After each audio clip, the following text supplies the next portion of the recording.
Hi friends, இப்போ வந்து சுண்டைக்காய் வத்தல் வாங்கிட்டு வந்து இது வத்தல் போடுறதுக்காக சின்ன சின்னதாக கட் பண்ணி வச்சுருக்கேன். உங்களுக்கே தெரியுது பாருங்கள். இந்த மாதிரி லேசாக கட் பண்ணால் போதும், அல்லது வந்து லேசாக குத்தி விட்டாலும் போதும். இதில் வந்து ஒரு சின்ன ஒரு புளி வந்து எவ்வளோ சுண்டைக்காய் அளவு தான் எடுத்து இதில் போட்டிருக்கேன்.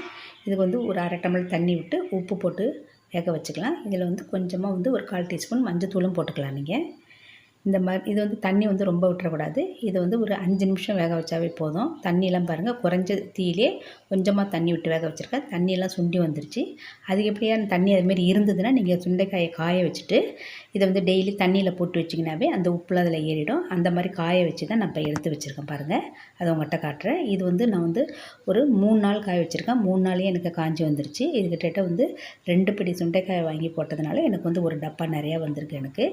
இதை வந்து நான் எடுத்து இப்போ காய வச்சு நல்லா ஸ்டோர் பண்ணிக்கிறேன். இது மழை காலத்தில் வந்து நம்ம பொரித்து சாப்பிட்லாம். சாத்தோட வறுத்துட்டு பொடி பண்ணி சாப்பிட்லாம். இது வந்து வயிற்றுள்ள பூச்செல்லாம் வந்து உங்களுக்கு வந்து சாப்பிட்டு வரும்போது விலகும். இந்த மாதிரி நீங்கள் செஞ்சு பாருங்கள். இது ரொம்ப நல்லது, ஹார்ட்டுக்கும் ரொம்ப நல்லது. இது பிடிச்சிருந்தால் லைக் பண்ணுங்கள். தேங்க்யூ.